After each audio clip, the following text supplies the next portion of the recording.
This is tantamount to admitting that we have to do something about global warming.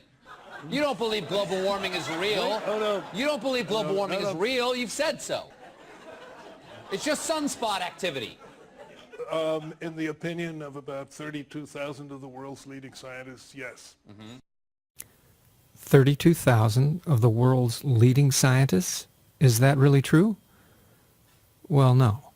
Today, together, you and I are going to learn the rest of the story.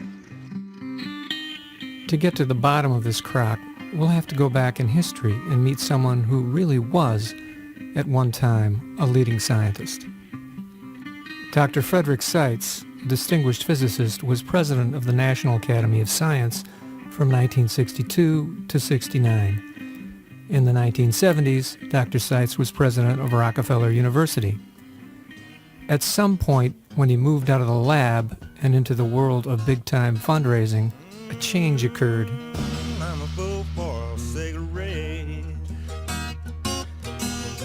Lord, I'm a fool for In the late 70s, Dr. Seitz began a long stint as a consultant to the tobacco industry.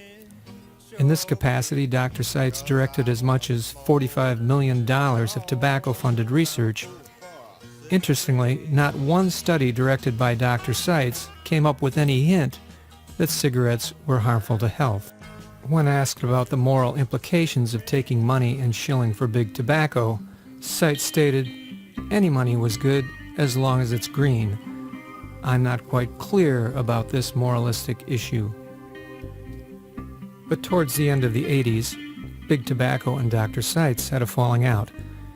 In this letter released during the tobacco lawsuits of the 1990s, a tobacco executive recommends against further reliance on Dr. Seitz, who he says has become quite elderly and not sufficiently rational to offer advice.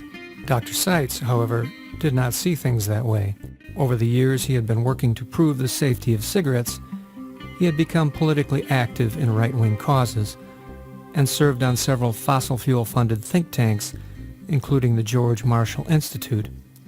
From this platform, Dr. Seitz had begun to argue that environmental toxins were not nearly so harmful as people had been led to believe, that pollution was no threat to atmospheric ozone, and that the science behind global warming was flawed. In 1996, 7 years after he had been declared mentally incompetent by those that worked most closely with him, Dr. Seitz authored a letter to the Wall Street Journal in which he stated that the process behind the international consensus on climate change was fraudulent and dishonest, although he had not been involved in that process and had no background in climate science. He complained about a corruption of the peer review process, a charge that is highly ironic in light of subsequent developments. Mentally deficient or not, the letter made a bit of a splash in the media. It was soundly debunked by working climate scientists in the field, but it brought Dr. Seitz to the attention of yet another group that was about to make a statement on global climate. The Oregon Institute for Science and Medicine, located outside Cave Junction, Oregon, is a small nonprofit organization founded by Dr. Arthur Robinson, a chemist. The group markets a unique set of products, such as books on nuclear war survival skills, along with plans for homemade radiation detectors. The site informs us that nuclear war would be survivable, not nearly so much to be feared as crazy scientists have told us. And who knows, with the right products from Dr. Robinson, it might be fun. In addition, Dr. Robinson is the author of a homeschooling course designed to protect children from the public school's socialist values. The program's materials include, among other things, the Encyclopedia Britannica from 1911. Dr. Robinson had also grown concerned about yet another example of creeping socialism, the science of global warming. In 1998, he was ready to do something about it. That year, all across the country, thousands of scientists received a package with a cover letter signed by Dr. Seitz. The letter made reference to Dr. Seitz's background in the National Academy and implied that the Academy had serious questions about the science behind global warming. The letter came with a document made to look like a peer-reviewed scientific study, laid out in a style similar to the publications of the National Academy. It was a marketing strategy familiar to those like Dr. Seitz, who had worked closely with the tobacco industry. The record shows that many of the country's most respected doctors openly challenged anti-cigarette claims. There is another side to the cigarette controversy.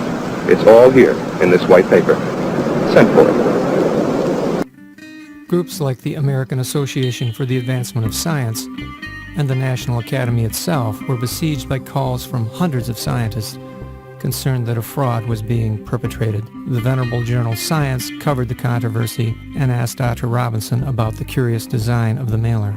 "I use the proceedings as a model," he said, "but only to put the information in a format that scientists like to read, not to fool people into thinking it's from a journal." The National Academy was not convinced.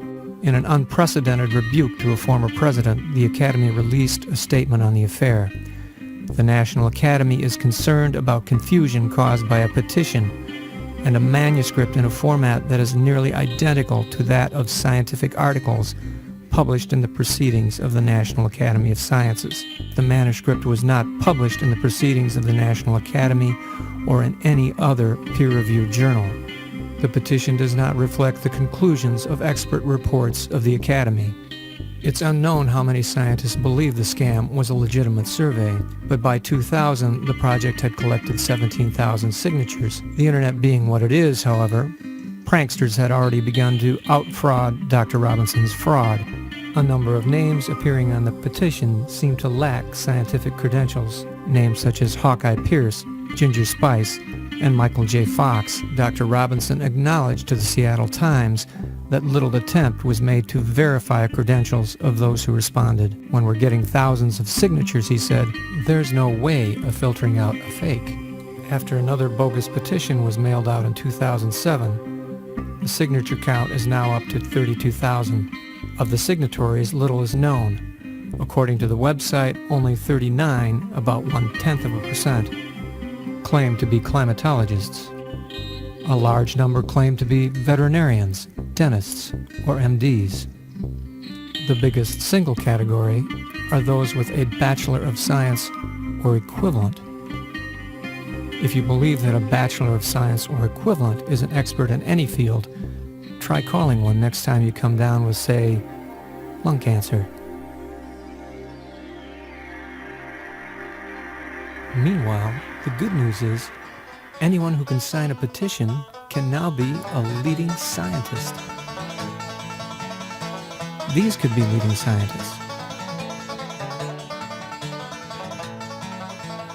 With Dr. Robinson's help, this could be a leading scientist. And the scam rolls on in the anti-science echo chamber. My next guest wants to sue Al Gore for fraud. He hopes a legal challenge will settle the global warming debate once and for all. He's John Coleman, and he founded the Weather Channel. We have 30,000 scientists, 9,000 PhDs, who have signed up to debunk global warming. And they still won't listen to us. You realize that Fox is the only cable network that'll put us on the air. The whole deal is that somehow we have to be heard. So we figure maybe a court of law. Of course, there is no lawsuit, and there are no 30,000 scientists. But that's not the point. The point is not to be accurate or speak truth. The point is to confuse, to fog the issue. It's global government! There are 30,000 scientists trying to sue this guy! John Coleman, the founder of the Weather Channel, is suing this bum! You're all in line! To stand in front of a camera and make nonsensical assertions and wave your arms while the fossil fuel industry continues to make billions of dollars and feed a global disaster. I hope you'll keep coming back to Crock of the Week, where we clear the smoke, light up the facts, and burn the frauds of climate denial. And where we never, never inhale.